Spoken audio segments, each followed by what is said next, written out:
Hello, and welcome to the Authors Guild Foundation's 29th Annual Gala. What an amazing coincidence that this gala and I both turned 29 this year. Oh, how we have aged. The theme of this evening is Books Inspire Change, which has certainly been the case this past year. I mean, how would we have passed the time without books? I honestly don't know. I do not have other hobbies. In times of crisis, we look to authors for enlightenment, escape, and the next great story to be turned into an award-winning HBO limited series. But books are more than entertainment. They highlight our common humanity. Tonight, we're going to hear from some truly inspiring authors whose work has opened minds to new possibilities and asked society to reckon with difficult truths. That's why we're so happy to be celebrating with everyone virtually. Oh, sure. Black tie dinners can be fun, but joining from your laptop in your pajamas is more accessible to everyone. Although I'm sure most of you wish that you could just join directly from your Kindle. So a big thank you to all of the Authors Guild Foundation's donors for supporting this charitable work so that we could make this evening free and open to all. Tonight, we will be honoring Louise Erdrich, Dr. Ibram Kendi, and publisher One World, led by Chris Jackson. We'll be hearing from each of them as well as more of your favorite authors who will tell us about the books that inspired them. The Authors Guild Foundation exists because we all want more inspiring books in our lives, and even books that are maybe not inspiring but make for a great late-night raunchy read in the bathtub. The foundation supports literary culture by helping authors in the fight for a living wage and enabling them to keep writing books. Look, none of us wants to live in a world where only those who are already rich can afford to write a book, and I certainly do not want any late-night raunchy reads written by people like Jeff Bezos or Elon Musk. The foundation advocates for authors to be treated fairly and helps new and struggling authors make it in the industry. This ensures that more books can be written from people in marginalized communities or by people without access to elite connections so that we can all enjoy a world of literature that is truly diverse. And now I would like to introduce the president of the Authors Guild, author Douglas Preston. Thank you, Samantha, and what a delight it is to have you hosting our gala. My name is Doug Preston. I am the president of the Authors Guild, which is the oldest and largest professional association of authors and journalists in the country. And we are so happy to be able to come together this evening to celebrate the power of literature and the importance of authors and journalists. Now, we're coming out of a year that has been like no other. Human beings have always dealt with dark times like these by telling stories. For thousands of years, even before the written word, telling stories was not just a survival mechanism, but it was a way to overcome adversity, to transmit our deepest values to our children, and to reaffirm our humanity in the face of tragedy. Our stories connect us through time and space. And that's exactly what we've seen in this pandemic year, a tremendous outpouring of extraordinary creative work by authors, journalists, and poets. And this has been a year also when so many readers have rediscovered the pleasures of the book and gotten rid of that streaming stuff. During this time, the American people have looked to authors and journalists to tell the truth, to serve justice, to draw back the curtain on racism, political corruption, and some of the evils in our society, and also to bring us joy and inspiration. So this gala benefits the Authors Guild Foundation, which is the Guild's charitable arm. It's the arm of the Guild that essentially its mission is to support and nurture literary culture and all writers, not just our membership. We are the only writers organization with a full-time lobbyist in Washington, down there lobbying not for tax breaks for oil companies or pharmaceuticals, but actually lobbying on behalf of American literary culture, which I think is pretty cool. The Guild is a highly effective organization. This is one of the things I love about this organization. We are very, very good at what we do, and we do it with remarkable financial efficiency. The bottom line is this. Most authors are struggling today like never before. Writers need to earn a living. Without that, books will not be written. Now, this form of censorship is far more dangerous, in my opinion, and pernicious than actual censorship because it is invisible, it is silent, and Most importantly, it falls most heavily on voices from underserved and overlooked communities, young authors, authors of color, and those espousing controversial or unusual ideas. And these are the voices we most need to hear. And the Authors Guild Foundation is dedicated to getting these voices heard. Accomplishing all this involves hard work and, of course, the financial generosity of those who love books. So, I hope you won't mind if I take a few minutes to express our incredible gratitude to our sponsors for tonight. Our epic supporters are Anonymous, Michelle and David Baldacci, Lee Child, Jane Grant and Ruth Grant, and the Writers House Literary Agency, in particular Simon Lipscar and Dan Conaway. Our platinum supporters are Dan Brown, Suzanne Collins and Charles Pryor, and Douglas and Christine Preston.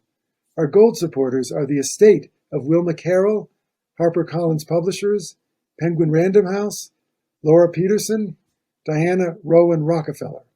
Silver supporters, RB Media.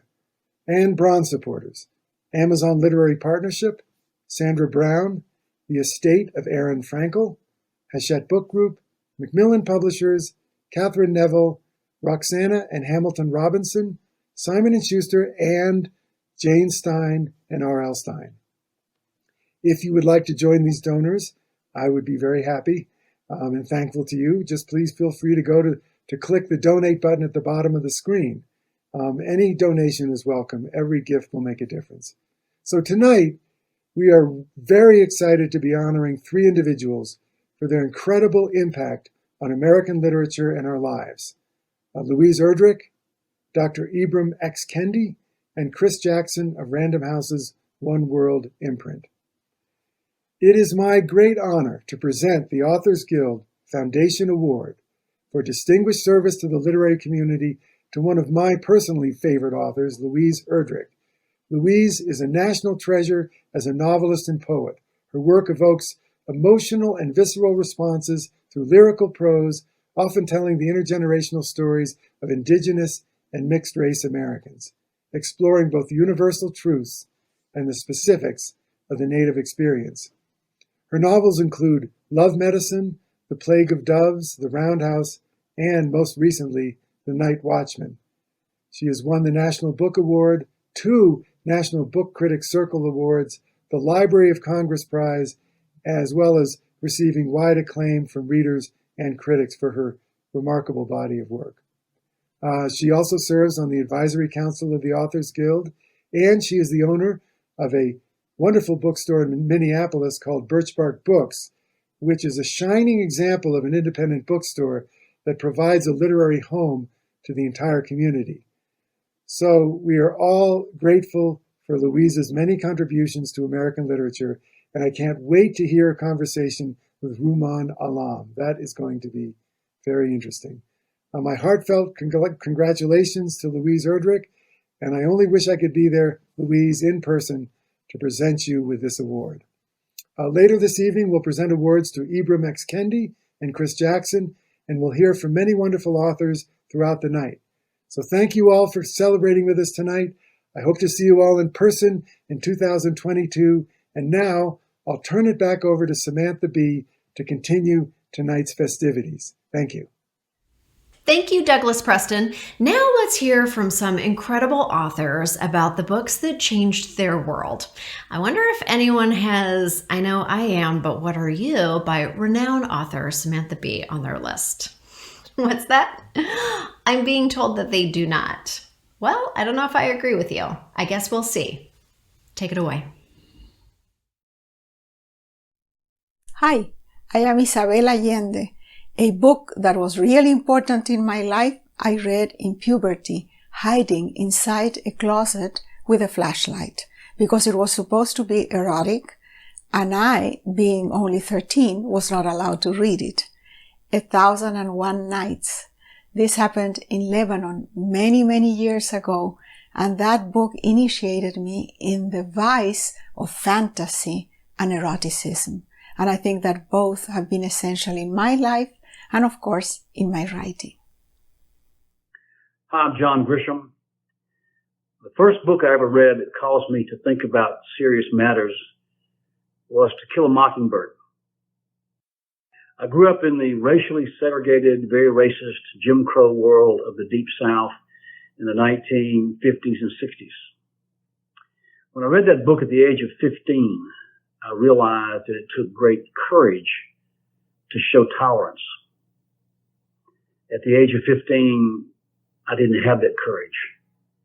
And I've spent the years since trying to find it.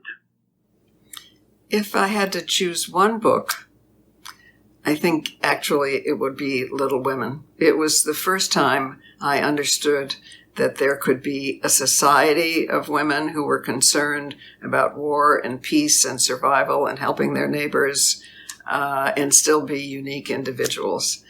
I'm so grateful for that because otherwise there was not so much in the era of my childhood that said that.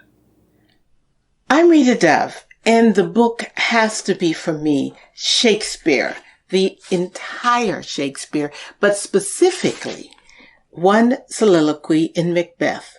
Tomorrow and tomorrow and tomorrow creeps in this petty pace from day to day, which my mother used to say whenever she was exhausted, and I, as a 10-year-old, thought she had made up.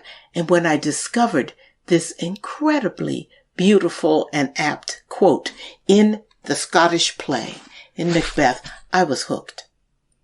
Hi, I'm Viet Nguyen. I'm a writer, and the book I've chosen is Maxine Hong Kingston's The Woman Warrior. This is my college copy and one that Maxine has inscribed to me on the inside flap. Interesting story about this relationship with Maxine. I was her student at Berkeley, got into her creative nonfiction writing class, 14 students, immense privilege. I'm 19 years old. I show up, and what do? I sit 5 feet away from her, and I fall asleep every single day of the semester. Well, she's forgiven me for that, thankfully. She didn't have to, but I picked this book because it, of course, when it was published in 1976, became an instant feminist classic, an American classic, and certainly an Asian American classic.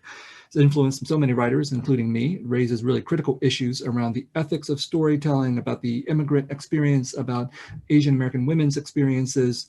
It's a sort of a model book for anyone who wants to become a writer. I teach it every semester when I do my Asian American literature course, and it's endlessly rewarding. So I'm recommending it to you. Hello, my name is Kao Kalia Yang. I'm coming to you from St. Paul, Minnesota, the American Midwest. I'm delighted at this opportunity to speak and to pay homage to Louise Erdrich's Love Medicine. I met the book when I was in 9th grade in Mr. English's 9th grade pre-IB English course. The book changed for me what I thought language could do in terms of representing a culture and a people and a family, in terms of telling the story not only of oneself, but others united in the human experience. I cherish the book, I cherish the legacy of Louise Erdrich, and I'm so proud to be working from her state, my state, our state. Thank you. Hello, everyone. I'm Terry Carton, Louise Erdrich's editor at HarperCollins Publishers. I am thrilled to congratulate you, Louise, on receiving this award from the Authors Guild Foundation. What a great honor, one that you so well deserve. Your support for other writers and the way that you read their work and promote it as a committed independent bookseller make a tremendous contribution to literature and to the community of writers of which you are a part. Thank you for doing this through the most trying year, and congratulations on this recognition by the Authors Guild of all that you do for writers and readers and books.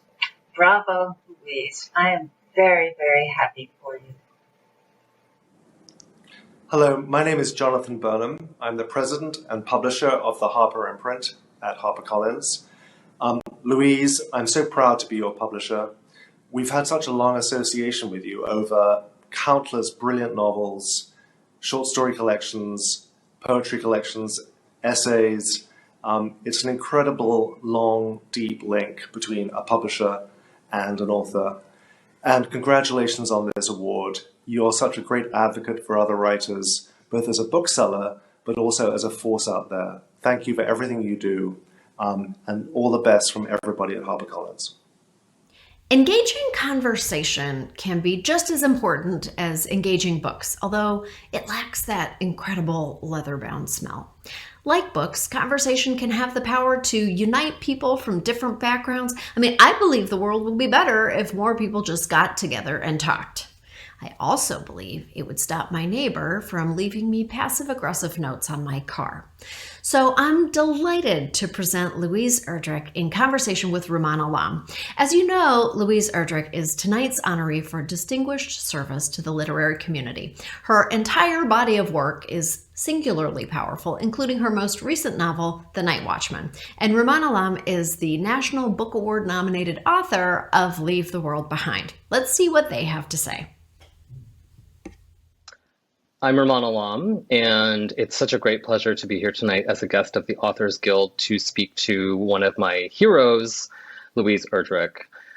Louise, as we've heard, is being honored tonight for her service to the literary community, and I am going to badger her with questions. Louise, congratulations on this great honor. Thank you so much, Rumaan. I'm delighted just to have this chance to talk to you, Rumaan. One of my very favorite writers, someone who has been in sporadic contact during this time, and it's always been really important to me, very meaningful. Well, thank you for. I just want to say that it's an unexpected honor to be here with everyone at the Authors Guild. This means a lot to me. Thank you very much. So, Louise, the nature of this particular award, you're someone who's you've collected a lot of awards over the course of your career for the work that you've done as an artist. This is a different kind of award. This is talking about this is in recognition of your service to the literary community. And I wondered whether you consider the work that you do, the novels that you write, the stories that you write, the poetry that you write, the work for younger readers, I wonder if you consider that connected to this idea of service, or whether you think of this award as being for a part of your life that's separate from your work as an artist. Is mentorship and political activism, is that part of art? Is that one practice? It is and it isn't. And I have to say first that I consider my primary role as a bookseller with a bookstore to be of service to the literary community. This is, as everyone in the trade knows, bookselling is not something you go into for any kind of financial gain. It's service, but it's one of the best things I ever have done. It's given back much more emotionally, intellectually, and there's many headaches, but there's also a lot of joy. And during this past year, it has proven itself to me. People began to rely on books in a different way, and it was fascinating and challenging for us. And being able to stay open, being considered an essential service was kind of it was surprising to me, that books would be and wonderful.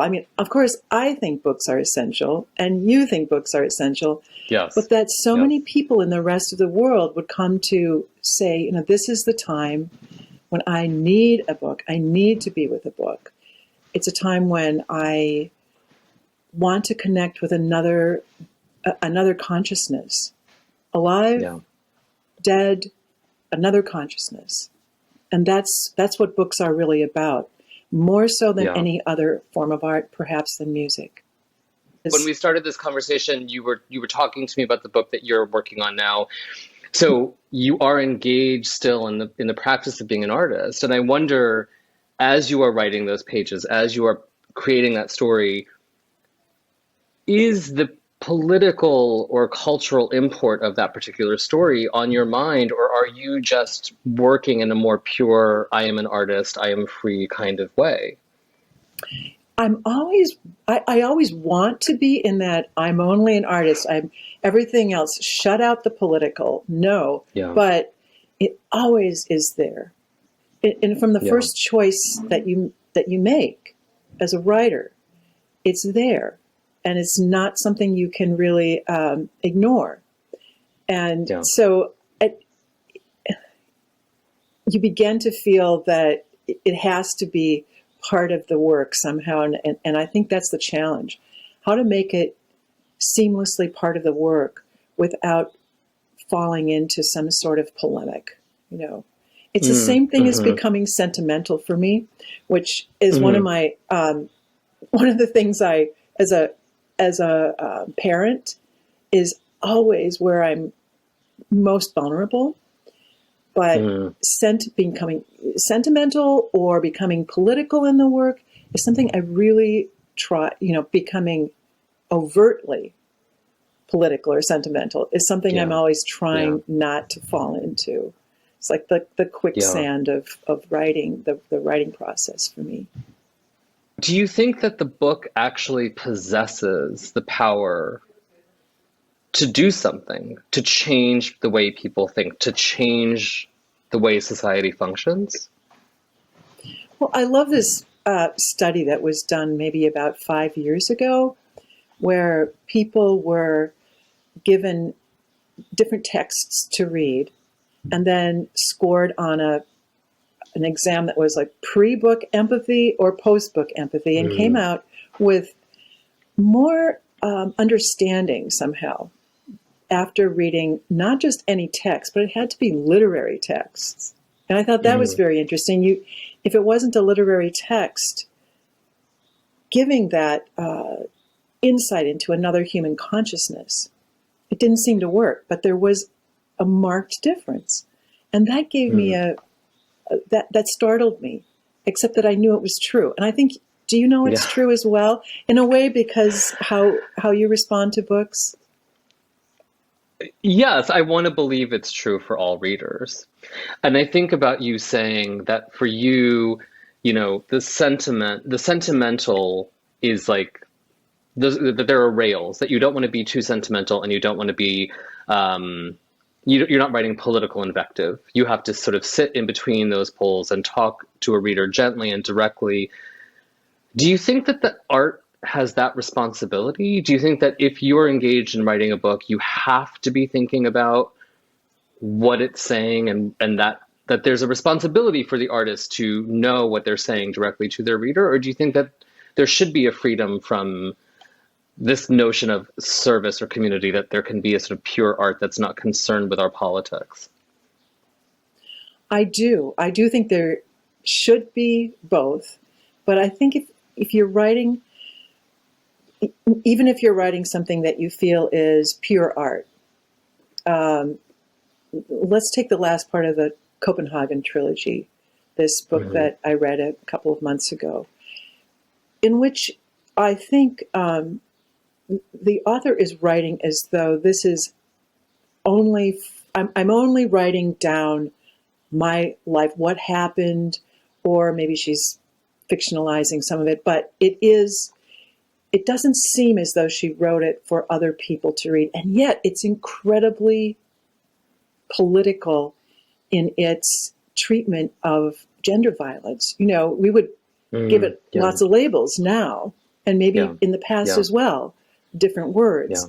But it's incredibly political because she's so superbly measured, honest, and doesn't really include some sort of overt awareness of what she's writing, of the rest of the world. It's this relationship. I mean, I think that lays bare that in some ways, the work of an artist who's a woman, as you are, the work of an artist who is a Native person, as you are, is inescapably political because of that particular context. That your work will always be viewed through that lens. Have you ever found that to be burdensome or difficult, or do you find that kind of liberation?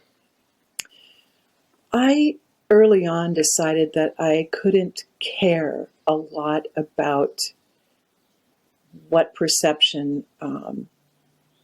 I feel it's a very big responsibility on one hand, but that if I took it to heart, it would get into me. It would get into me in a way that would hurt the writing. So if, for instance, I wanted to write about the German side of my family, yes, that was considered political, that I wouldn't always write about.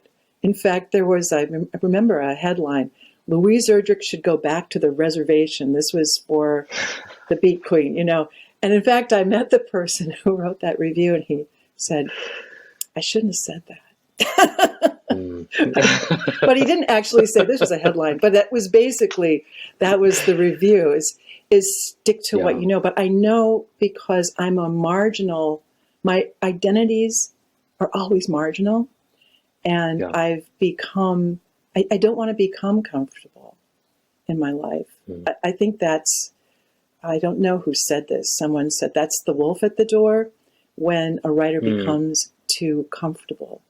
But I'm not comfortable in my identities. I'm always parsing out what, where, who, you know,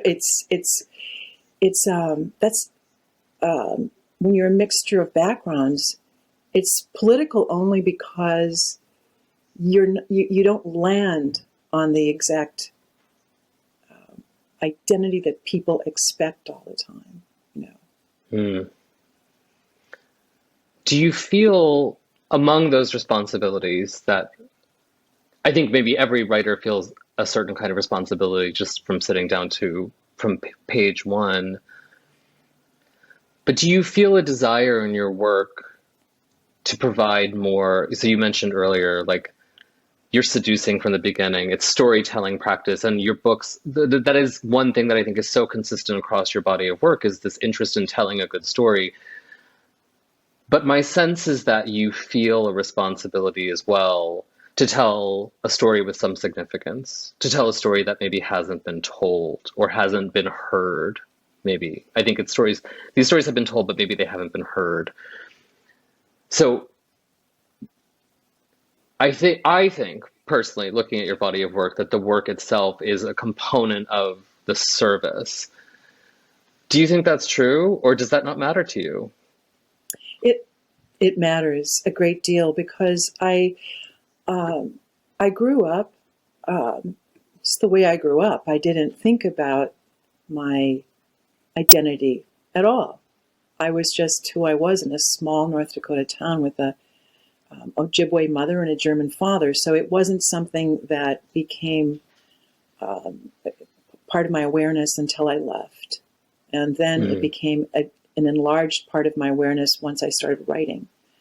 But I only wrote what I could write, and that's what writers do. You can only write what presents itself, the characters that present themselves. However, what presents itself to me more and more often are the lacuna, the holes in history that people don't know.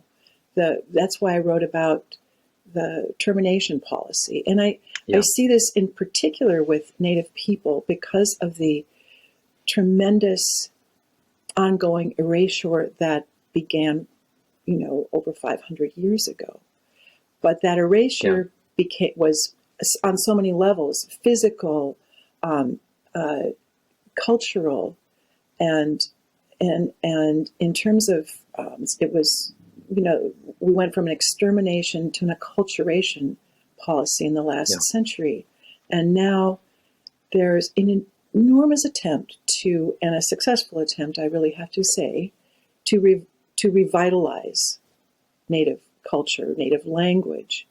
And so I have been a part of that in some ways, and my children really have been part of that. I think that your books capture, Native life, both contemporary and in the past. We live in a cultural moment that maybe takes on faith that the decimation of a Native culture in this land has been successful, has concluded.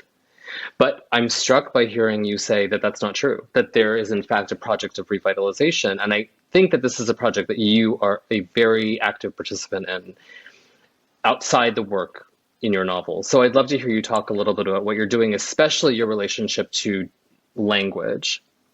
It is outside the work because it's part of it's part of this force that Indigenous people have, this tremendous community, and that's part of where I find a lot of peace, being with other people. And so being with other people in ceremonies, in dance, in language, and humor.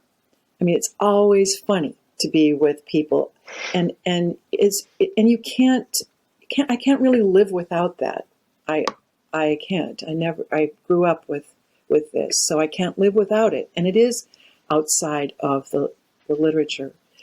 But that there is this sense right now, and it's always been in my mind, like Native people survived, Indigenous people are here, and that's always what I'm thinking. I'm just like, we're here in every form, even if I have pale skin, even if I don't know all of my language, we are here, and we have to rebuild the fractured cultures that we are left with. Some people have more, some people have less. But one thing that is so striking to me, because you did mention your parents, and you did mention that it sounds to me like a community that's deeply important to you is the community at Birch Bark, which is your independent bookstore in Minneapolis. Do you think that this notion of the importance of community is something that was instilled in you in your upbringing?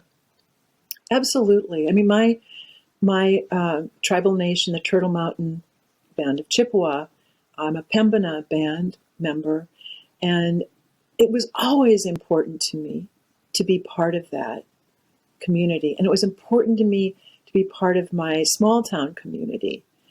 And I was the weirdo in the community, which was even more important. I ran around in my father's National Guard outfit and put fringe on it. This was I always wanted to be part of something larger. I never wanted to be someone who spoke for anyone else. I just wanted to try and maintain my own. It's been hard. I haven't always been able to maintain my life as a life of total integrity. I'm imperfect. I'm not that kind of person who can stand for other people. But one thing is true also. I'm very happy to be honored by the Authors Guild. Part of it's because I think what the Authors Guild is doing is so important. And I wouldn't have really been able to see that if I hadn't been working as a bookseller, and found that working in that world is much more than a commercial transaction.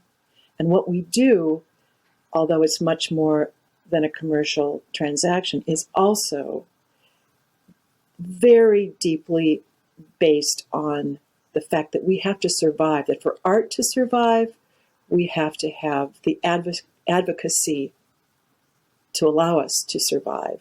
I don't think any one of us could do alone what the Authors Guild does. So I'm proud to have been a member, and always will be, to bring other people in, and this honor means a great deal to me. It points to something that you and I were talking about before we began this conversation, which is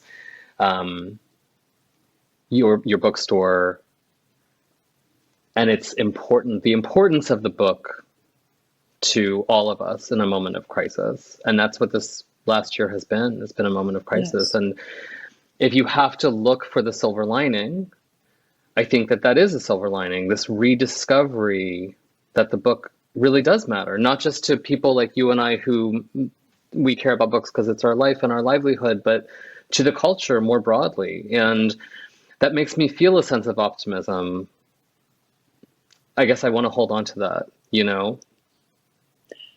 I do too, and I love what you just said, the sense of optimism, even if the book that you're holding up is a dystopic novel, it's still, I think it's the physical book that people were coming in for. It still does present this moment of optimism when someone asks for a book and you're able to fill that wish for a book. I hope we don't forget everything that's been happening to us this year. Yeah. I hope that we keep this sense of how much the world and the earth mean to us and how much our physical existence on this earth, how fragile it is, but how full of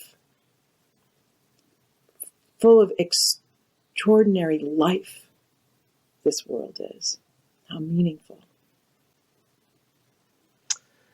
Well, Louise, your body of work reminds me of that when I have the opportunity to revisit it. It's such a great pleasure to be here tonight, to be the person who interrogates you and helps celebrate this particular honor.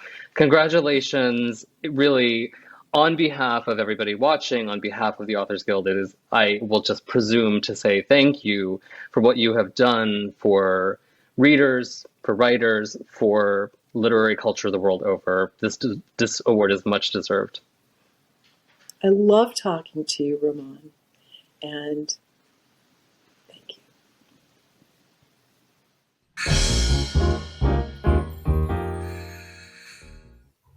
Hi, I'm Paula Hawkins, and I'm going to talk about The Handmaid's Tale by Margaret Atwood. I first read the book at school when I was about 17. We'd been studying a lot of Shakespeare and Chaucer and a couple of Brontes, and then along came Margaret Atwood, and she was a complete revelation. I was thrilled by this dark and terrifying feminist dystopia. It was unlike anything I'd read before. It was a deeply political book, but it was also so readable. It was funny and tender and really scary. I think it changed my view of what a novel could do. It really made me realize the power of a fictional work. And it was one of the books that made me want to become a writer. Hi, everybody. I'm Jason Reynolds. And one of the books that really changed my life is a book called Monster by the late, great Walter Dean Myers. And, it's interesting because the reason that it affected me so greatly were actually for two reasons. Number one, it was the first time that I'd read a book that really delved into the ideas around the way that we label children, the way that we project titles onto them that they don't necessarily deserve, so that we can then punish them in ways that they don't always deserve as well. And it also sort of, really unpacked the ideas around who is guilty, who is not, what is true, how do we know something is true, and can you actually believe it after a person has been accused? And so those were the reasons that it really affected me. The other thing, though, is that Walter decided to break convention. He decided to sort of push the limits of form and format by writing this book, both epistolary, but also in script. And I just don't think I've seen that. And that was a really special thing, too. So shout out to the great Walter Dean Myers and shout out to Monster. Hi, my name is Alice Wong, and I love furry critters. I have a feeling that Peter Spotters, the tale of Peter Rabbit, planted that seed in me at an early age. I received a collection of stories for my birthday when I was a child, and it fully immersed me in a universe of dynamic, funny, and fallible animal characters. Peter Spotter's detailed illustrations made me want to be a rabbit, eating bread, milk, and blackberries by the hearth. I identified with Peter, who was such a troublemaker. Just thinking of it now makes me smile. I'll always thank Peter Spotter for sparking my imagination. Hi, I'm Gia Tolentino, and a book that changed my world is Naomi Morikawa's The First Civil Right, How Liberals Built Prison America. I first read it during the protests last year, and I've been recommending it and giving copies to friends ever since. It is absolutely clarifying about 20th century history, about the carceral system, and I think it's an essential book for anyone who's interested in abolition as the horizon that we should be moving towards. The book that has single-handedly changed and impacted my life is Their Eyes Were Watching God, Zora Neale Hurston's masterpiece. I read it in the 11th grade in Honolulu, Hawaii, and I remember Janie Mae Crawford's story feeling so personal, so intimate, her quest for self, her quest to be heard, her quest to love, and seeing the tragedy of just when she found true love, having to come back from the dead and tell her best friend Phoebe her story, to me still is a reckoning. It's a balm. It's a guide for me. It was a true guide as I was writing and embarking on my first book, Redefining Realness. I stole the structure of that book from Their Eyes Were Watching God, the act of self-revelation, the act of telling one story, the act of unapologetically, as a Black woman, taking up space in the world. Good evening, everyone. Thank you so much for joining us tonight. I'm Mary Rasenberger. I'm CEO of the Authors Guild and the Authors Guild Foundation. It's so wonderful to hear from all these amazing authors tonight about the books that have inspired them. We are here tonight to celebrate the incredible power of books as catalysts for change and for new ideas. Important social movements always start with great books. Those books don't get written and published unless writers have the time to write and get paid, so they have the time, and have the resources and the know-how to get published. And that's where the Authors Guild Foundation comes in. We provide free resources, education, know-how to tens of thousands of writers all around the country. And we specifically target marginalized writers and those without connections and resources so that their voices can be heard too. Through our advocacy, we protect the constitutional rights of authors to benefit from their work. We lobby Congress, we lobby state governments, we take on industry players when they're not playing fairly, and we provide free legal assistance to writers when they need it. You know, we do this so that talented writers can keep writing and continue to open our minds and stretch our minds to new ideas, new ways of thinking, new worlds. And I have to say, our advocacy is incredibly effective and has real life impact. It's just one example. This past year, we made sure that freelance writers who lost work in the pandemic could get pandemic unemployment assistance. When the CARES Act was first passed, believe it or not, it did not provide relief for those who could work from home. And we recognized that immediately. We went to Congress, we raised hell, and we got the Department of Labor to add criteria that covered those who could work from home but had lost work. And in doing so, we put millions of dollars into the pockets of thousands of writers. This year, we also succeeded in enacting a small copyright claims court in the Copyright Office. It is a affordable, easy-to-use tribunal for copyright infringement, and for the first time ever, writers and other creators will be able to enforce their rights. We lobbied also and worked really hard drafting federal legislation to hold the mega internet platforms responsible for the massive amounts of ebook and audiobook piracy that they host. And I am happy to say we now have draft legislation in the Senate, and we have backers on both sides of the aisle and in both houses. I want to thank the writers who came to DC and helped us lobby virtually and in person. But we've done so much more than that this year, and I don't want to keep you here all night. I want to move on to our panel and the other awards. But if you're interested in our work, go to our website, www.authorsguild.org.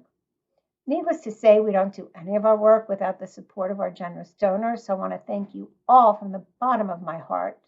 And anyone watching tonight, if you want to join them, please click the donate button at the bottom of your screen. Now, back to the awards.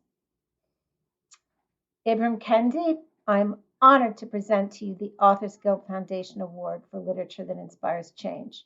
Your prolific work, including Stamped from the Beginning, How to Be an Anti-Racist, has reshaped our understanding of racism as a systemic problem in this country and that we're all complicit in it unless we fight it.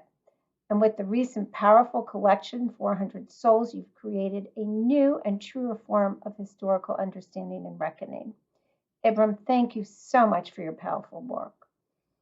I am also greatly honored to present the Authors Guild Foundation Publisher Award for Literature that Inspires Change to Chris Jackson on behalf of One World. One World's mission perfectly matches tonight's theme. It is committed to publishing forward-thinking, subversive, and compelling work of all genre. And to quote One World, your writers represent voices from across the spectrum of humanity telling critical, universally important, and compelling stories about a changing world. You've published incredible work from authors in poetry, fiction, and nonfiction, authors including Ta-Nehisi Coates, Kathy Park Hong, and Dr. Kendi. Chris and everyone at One World, thank you so much for your work. And now I'd like to turn it over to Marcus Doley, the CEO of Penguin Random House. Hello, everyone. Many thanks to the Authors Guild for this special evening. On behalf of all of us at Penguin Random House, our heartfelt congratulations to Dr. Ibram Kendi, our pathfinding author, and to Chris Jackson, the visionary publisher and editor-in-chief of Random House's One World imprint. Dr. Kendi's books challenge, inspire, and transform us like few others. Through books like How to Be an Anti-Racist, 400 Souls, and Anti-Racist Baby, he has become a leader in our national reckoning with entrenched systems of racism, class, gender, and identity, conveying urgency, means, and actionable hopes for change and resolve. Dr. Kendi's books are being brought to us by his editor and publisher, Chris Jackson. As head of his singular One World publishing program, Chris and his colleagues are powerful champions helping to shape a society that embodies one world of human values. Brian Stevenson, Kathy Park Hong, and Ta-Nehisi Coates are only a few of the authors Chris has nurtured as their publishing partner. Congrats again, and many, many thanks to you, Dr. Kendi, and to you, Chris, for leading us forward. It is very much appreciated by all of us. And now, our honorees for literature that inspires change, Dr. Ibram Kendi and One World's Chris Jackson. Kendi's Stamped from the Beginning and How to Be an Anti-Racist should be required reading for everyone. In fact, I've been sending copies of these books to everyone I know who just had a baby. Sure, he has children's versions of these books, but I don't feel like we give toddlers enough credit. They can handle it. And the same can be said for everything that Chris Jackson edits and publishes. So here they are in conversation with award-winning author Marie Arana, a board member of the Authors Guild Foundation and the literary director of the Library of Congress. Take a listen. Oh, there's my cat rubbing his face on my computer and shaking it. Thank you, Sam. I'm thrilled to be here with two Authors Guild honorees I greatly admire. Dr. Ibram X. Kendi, distinguished best-selling author of Stamped from the Beginning and How to Be an Anti-Racist, and Chris Jackson, publisher and founder of One World, surely one of the most dynamic, innovative, and relevant imprints in publishing today. Congratulations to you both for these honors, to you, Ibram, as an author, and to you, Chris, as a publisher. Welcome to our celebration. Ibram, I had the very good fortune to meet you when I invited you not once but twice to the Library of Congress's National Book Festival to talk about each of the books I just mentioned, and you gallantly accepted. You wowed the audiences, and with good reason. Your books have made us think deeply about our own parts in and responsibilities for systemic racism, and I especially appreciate that you do not exempt yourself from failings when you talk about what needs to be done. I want to congratulate you, too, for your newest book, 400 Souls, A Community History of African America, 1619 to 2019, which was published only recently and climbed onto bestseller lists the very day it was released. Given your new position as founder and director of the Center for Anti-Racist Research at Boston University, I trust we'll see more eye-opening work from you in the future. Thanks for being here. Thank you. It's an honor.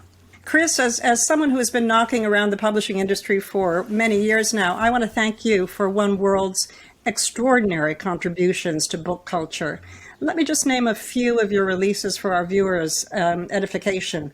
The Water Dancer and Between the World and Me by Ta-Nehisi Coates, Just Mercy by Brian Stevenson, The Sum of Us by Heather McGee, and of course, Ibram's books, among many other African-American greats. But as a Latina author and someone who has been striving to inform the public about just who we are, I want to thank you for the greater diversity you bring to publishing. You've published My Broken Language by Chiara Alegría Judes, The Undocumented Americans by Carla Cornejo Villavicencio, Sabrina and Karina by Kali Fajardo Anstine, and a whole slew of books, fiction, nonfiction, poetry by Asian Americans, Arab and East Indian Americans, Native Americans, LGBTQ authors, and authors with disabilities. In short, One World has published important, urgent, groundbreaking books that have deepened our understanding of Americans, humanity, history, and potentially the future. You've changed the American conversation and made it a far richer one. So thank you, Chris. Well, thank you. Thank you both. So I want to kick off this brief conversation by focusing on the theme for this gala. Books inspire change. Certainly for each of you, change has been the lodestone of your careers. Your books, specifically Ibram, and your bank of books generally, Chris, have been catalysts for change. So let me ask each of you, what inspired you to want to change the American conversation? Ibram? Well, I think that in many ways the American conversation is holding us back from the ways in which we're connected, as human beings. The current American conversation is causing people to think people are the problem, as opposed to policies and power. The American conversation is in many ways a racist conversation, and I thought that encouraging people to see how precisely it is a racist conversation, but then also more importantly the type of conversation that we should have instead, which is more of an anti-racist conversation, a conversation in which we can recognize different racial groups as equals, in which we can see the practices and policies that are ensnaring certain groups of people, I thought would allow for the really flourishing of democracy and equity and justice for all. Yeah, beautifully put. Thank you for that. And Chris, what inspired you to want to change what I call the American conversation? And Ibram has just dissected perfectly. Yeah. So for me, it's funny, talking with Ibram about this, because I think that for me it was very similar to what it was for Ibram, which I discovered when I was working with him on how to be an anti-racist, which is, we're all kind of born and we come into this world, and particularly those of us who, have identities that have been marginalized or oppressed historically, and we enter a world where we have a lot of questions, where the world doesn't necessarily make sense to us. And the stories that we're being told don't make sense of the world for us, right? So, and Ibram and I both grew up at least partially in New York. I grew up entirely in New York, Ibram partially in New York. You consider Queens part of New York, which I'll allow for this conversation. Which does something to you, absolutely, yeah. He says I'm an interloper, but it's okay. But growing up in New York also, you're surrounded by people of all kinds, and the world is this kind of really fascinating, rich, interesting place that is constantly raising questions for you about why do some people live like this, other people live like that? Why are we, particularly as Black people, seemingly at the bottom of this hierarchy? Is that because of us? Is it because of something else? And you need stories that can make sense of that world for you, because otherwise you'll grow up in despair and self-hatred, right? You need to understand the world you're brought into, which is, one of the things that really fascinates me about some of the controversies that are around the work that people like Dr. Kendi do, because it's just an attempt to answer these fundamental questions. There's not even an agenda going into it. It's just like, I need to understand the world, and the stories that we're being told don't make sense. The ones that tell us we're not as smart, we're not as, that there's something wrong with us morally or ethically or culturally or whatever, don't make sense based on what I see in the world around me. And I need to find the stories that will make this world, that will square that circle, make this world make sense. Wow. And you say that this all came to be because of New York, and certainly an urban setting does put it right in your face. I mean, it's right there. The rich, the poor, the literate, the illiterate, the beautiful, the ugly, all of it is there. Do you think that you would have had your consciousness or your conscience pricked and maybe provoked had you been sitting in a rural place somewhere? Do you think that that made a difference to the rural and the urban? For both of you, because you're both big city guys. Well, I would just say quickly for myself, I think, yes, for sure. Like, I had family that was in the American South, like in North Carolina and Alabama and Virginia, and in the Midwest. I spent a lot of time in Ohio, where, some of my family was. And so being part of that sort of, American and African American sort of migratory diaspora that exists within America, you can see the exact same questions are sort of occurring everywhere you go in different ways, but they're there. Yeah, I would affirm that, and also state that I think growing up in an urban setting, in the most thorough borough in New York City, Queens, I think my perspective is largely an urban perspective, particularly as it relates to some of these fundamental questions. And I at least hope that if I would have grown up in a rural setting, I would be asking some of the same fundamental questions, but just from a rural perspective where some of the same issues persist and exist. No doubt. What are the books that changed you, Ibram? What are the books that sort of made you sit up and made you take notice of what you needed to do? Man, there's so many that changed me. I think one book I will highlight, and I think it's a book that many, particularly writers who are writing on race and racism, or Black life or African American history, keep returning to is W.B. Du Bois's sort of magnum opus, Black Reconstruction, which he published in 1935, about 32 years after he published The Souls of Black Folk, which of course he's most known for. And I think the reason why that book changed me is because it changed the way that I understood history could be written. And so you literally had someone who decided one day that he was going to write this sweeping, massive tome that struck at the heart of Jim Crow historiography, that imagined that the Reconstruction era was this horror story that ultimately was saved by the Ku Klux Klan. And he then also recognized how that false historical narrative contributed to the maintenance of Jim Crow in the 1930s. And so he, I think even though he wrote a history book, he was writing a now book, and that he felt would be useful for the president. So I think it inspired me in terms of how we can write history that's relevant. Beautiful. How about you, Chris?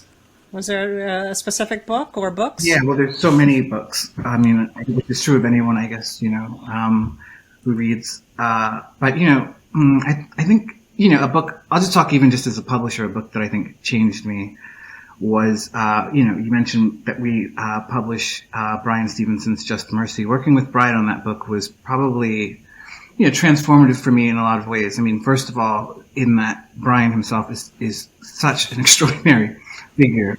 And I think I've had the amazing good fortune to work with lots of really remarkable authors, and Brian is definitely in that category as someone who is both someone who's been, active in the world in literally saving people's lives and acting with such deep compassion, but also with such, intelligence and with such strategy around changing law and expanding rights.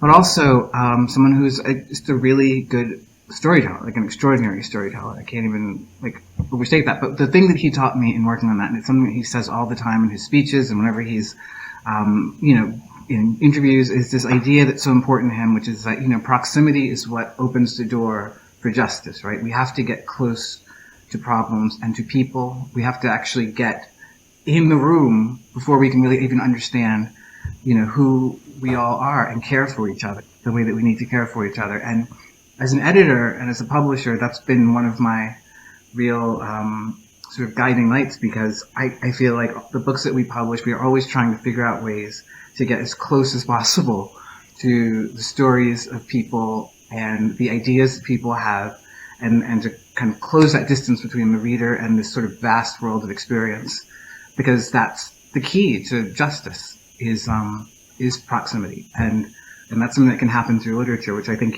so it's both like his mantra when it comes to criminal justice and the work he does there, but it's also the thing he does in his work. Yeah, well, there's nothing, you're right. There's nothing like a book to bring you intimately into a quarter that perhaps you've never seen before. So that's so true, Chris. Both of you have broken down walls in what you do as an author and as a publisher. Do you consider yourself activists? Are you activists with a lot of work still to do, Ibram? So actually, I personally identify as a scholar or as a writer, and that's largely because I have such reverence for activists,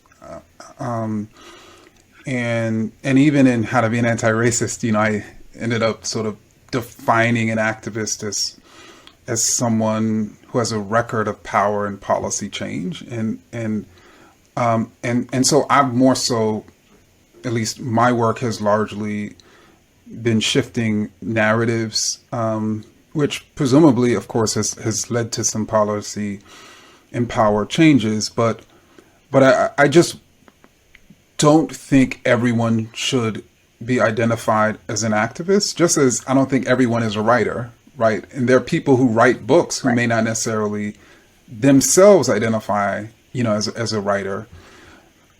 So yeah, but I do know I'm a scholar and a writer, and maybe that's my comfort zone. So that's where I identify. Right. How about you, Chris? Yeah, no, I agree with what Ibram's saying. Is that an activist is a very different thing. I mean, I work for a commercial company, and I think that it's sort of aligns with my own kind of personal mission in life. But, I've worked with, I published a book with Alicia Garza last year, for instance, and other activists I've worked with over the years. And it's different what they do and what I do, and like Ibram said, I think it's so important that all of us use whatever talent, skill, access, ability that we have to kind of move the ball forward, but we all do it in different ways. I hope in my case that I'm doing it in some way, but it's different than an activist. I've learned so much just even working with Alicia about, what it means to organize, what it means to be an activist, to be on the front lines, to be strategic in that way, and focused in that way. And I think that that's a special role, but I think we all have a role. Ibram, you write a great deal about your own personal evolution, going from what you described in How to Be an Anti-Racist. You described yourself as a racist, not only against whites, but sometimes against your own fellow blacks. Tell us a bit about that personal journey. What kept you firmly on that road? I think what kept me firmly on the road of, striving to be anti-racist was definitions and having I think as I've traveled more on the road, I think I gained a more clearer sense of what it meant to be racist, and what ultimately it meant to be anti-racist. Although I wasn't necessarily always using that terminology, but I think the more that I understood the different sides of history, the more I wanted to be on the anti-racist side of history. But then also, I should also add that I was just continuously challenged by experiences and by other people, in my life, when I was looking upon,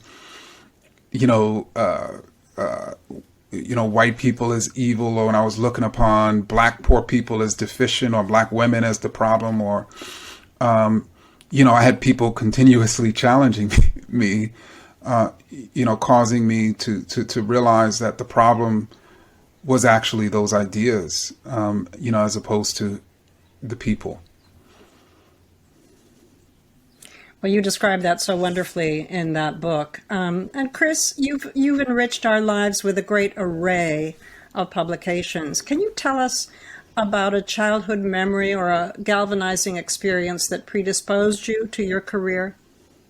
One of the interesting things about being a black person in America is the history of black people, black culture even, is like a history of both individuals and of movements and curators. And I just watched this documentary the other day about Motown, and how it was like there's these moments when people gather, right? It's not just about one person, or going all the way back to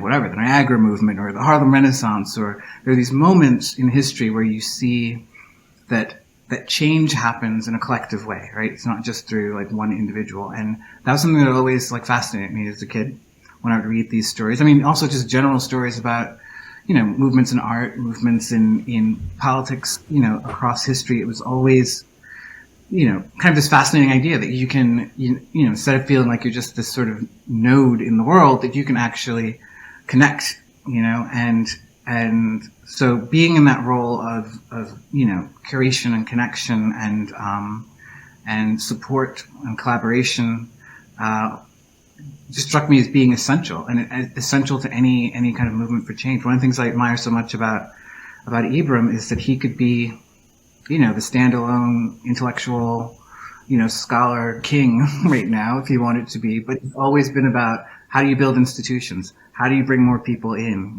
How do you build bridges to even so it's not just about, your own racial group, but you can build bridges to other groups and bring other people in and expand the ideas. And that to me is the most exciting thing in the world, and is also something that, that I witnessed in various ways in my life.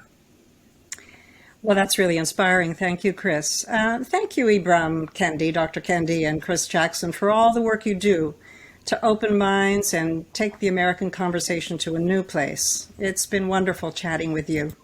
Thank you. Thank you. Yes, thank you. And now, thank you. And now, Sam, over to you. That was great. I don't think I heard anyone mention my book, but luckily we're going to hear from some more beloved authors about the books that have inspired them. So we still have time. Hello, my name is Morgan Jerkins, and I'm an author and the senior culture editor at ESPN's The Undefeated. And today I want to talk about Sharp by Michelle Dean. It is a wonderful book that combines biography, literary criticism, and cultural history to contextualize the lives of some of the most famous women in the world of arts and letters, like Joan Didion, Nora Ephron, Janet Malcolm, Susan Sontag, and Zora Neale Hurston. And this book is really important for me because as a young writer, editor, journalist, author, if you will, I wanted to know more about the obstacles that those who came before me faced. And Dean does this so well, so sensitively, and so delicately. She gives honor to these women in a way that I think that we'll be talking about for years to come. So Sharp is that book, and Dean herself, as a documentarian of these women's lives, is in fact Sharp. I'm Christina Baker Kline. This novel, The Hours, is one of my all-time favorites, and it contributed to a breakthrough in my own writing. When I read it in a headlong rush, and then again slowly, I was writing a novel called Orphan Train. In the mornings before I sat down to write, I'd open The Hours at random and read a few paragraphs, finding inspiration in the incredibly clear and lucid prose. I was amazed at how Michael Cunningham created two equally compelling perspectives, which is what I was also trying to do. How quickly and fluidly the stories moved forward, together and apart, and that the book was epic in scope and yet intimate. There's no question in my mind that my own novel is better as a result of my obsession with The Hours. It will always have a place on my short shelf of favorite books. Hi, this is David Baldacci. A friend of mine recommended this book, Cast, The Origins of Our Discontents by Isabel Wilkerson. If you want a fresh analytical perspective on what is going on in this country right now, today, that's based on historical analysis, not only from the United States, but places around the world that have their own caste systems, this is the book for you. I can't recommend it more highly. I hope you read it. I hope you enjoy it. I hope you discuss it with your friends and get the word out. Thanks. Hello, my name is Isaac Fitzgerald, and the book that changed my life are the stories of Brice de J. Pancake. When I was a young reader and I first got my hands on this book, I had never seen so many of the emotions or experiences that I myself had had reflected back on me on the page. Now, Brice was writing in Virginia about areas of Virginia and West Virginia. I was growing up in New England, so there's also many differences and many things that sparked my imagination. But I loved those stories so much, and basically became obsessed with telling anyone that I could about them. I've probably given away over 20 to 30 copies of those collected stories over the course of my lifetime, which is why I don't have a copy of it to hold up right now, because I have given the last one that I purchased, which was not that long ago, away. Anyways, the stories of Brice de J. Pancake changed my life, made me want to be a writer. If you have not read them, let me know. I will be sure to give you my next copy. Hi, my life has of course been changed by any number of books, but if I could talk about just one today, I'd like to talk about Richard Nisbet's The Geography of Thought.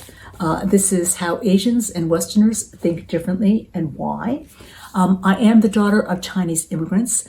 That means that I grew up noticing that my parents thought about things very differently than the people around me. It turns out that the difference does go right down to the perceptual level, and that it affects not only how they think about things, but how they narrate things, a subject of great interest to me. I cannot recommend this book highly enough. It is of interest not only to people who do feel that they see things or speak about things in a different way than others, but for everybody who's interested in the world. Hi, my name is Margot Lee Shetterly, and I'm the author of Hidden Figures.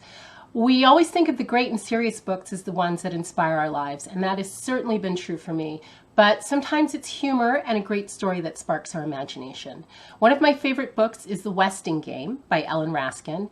And one of the characters in this book is a serious, ambitious little girl, which I was as well. I saw her world as a world that was so different from the world that I came from, and yet I recognized her in myself.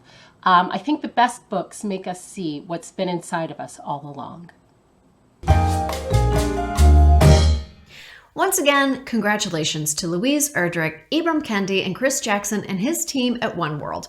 On behalf of the Authors Guild Foundation, thank you to all of our supporters and thank you to everyone for joining us this evening. And now, if you'll excuse me, I think there is just enough time for me to squeeze in a bath and another few chapters of my raunchy romance novel before bed. Oh, here comes my cat to say, good night, everyone.